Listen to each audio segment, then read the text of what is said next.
নমস্কাৰ বন্ধু বান্ধৱীসকল, আমাৰ চেনেললৈ আপোনালোকক পুনৰবাৰ স্বাগতম জনাইছোঁ।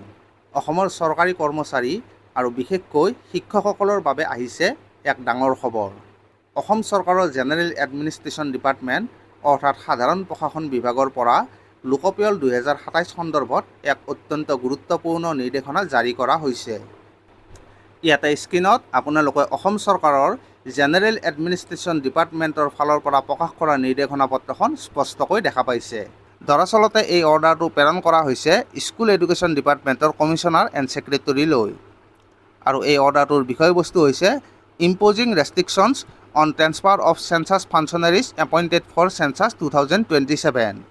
সহজ ভাষাত ক'বলৈ গ'লে যিসকল শিক্ষকক চেঞ্চাছ 2027ৰ বাবে চেঞ্চাছ এনুমাৰেটৰ বা ছুপাৰভাইজাৰ হিচাপে নিযুক্ত কৰা হৈছে, তেওঁলোকৰ বদলীকৰণ বা ট্ৰেন্সফাৰত বিশেষ বাধা আৰোপ কৰা হৈছে।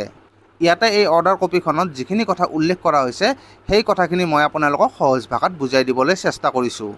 এই অৰ্ডাৰ কপিটোত কোৱা হৈছে যে লখিমপুৰ জিলাৰ জিলা আয়ুক্তৰ তৰফৰ পৰা অহা এক পত্ৰৰ আধাৰত লক্ষ্য কৰা গৈছিল যে বহুতো শিক্ষক যিসকলে ইতিমধ্যে চেঞ্চাছ এনুমাৰেটৰ আৰু ছুপাৰভাইজাৰৰ প্ৰশিক্ষণ সম্পূৰ্ণ কৰিছিল আৰু যাৰ নামত হাউচ লিষ্টিং ব্লকছ অৰ্থাৎ HLB আবণ্টন কৰা হৈছিল, তেওঁলোকৰ মাজৰে কিছুমানৰ ইতিমধ্যে বদলীকৰণৰ অৰ্ডাৰ ওলাইছে, যাৰ বাবে চেঞ্চাছৰ ফাৰ্ষ্ট ফেজ হাউচ লিষ্টিং আৰু হাউজিং চেঞ্চাছ আৰু পৰৱৰ্তী ছেকেণ্ড ফেজ পপুলেশ্যন এনুমাৰেশ্যনৰ প্ৰস্তুতিত ডাঙৰ বাধাৰ সৃষ্টি হৈছিল।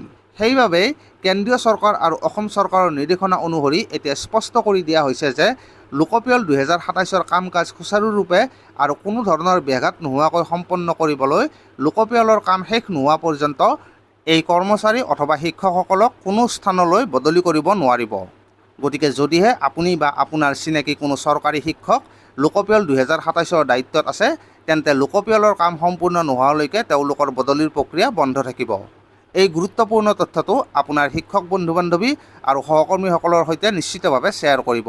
ভিডিঅ'টি ভাল লাগিলে লাইক কৰক আৰু এনেধৰণৰ চৰকাৰী আপডেটসমূহ আটাইতকৈ আগতে পাবলৈ আমাৰ চেনেলটো ছাবস্ক্ৰাইব কৰিবলৈ নাপাহৰিব। ধন্যবাদ।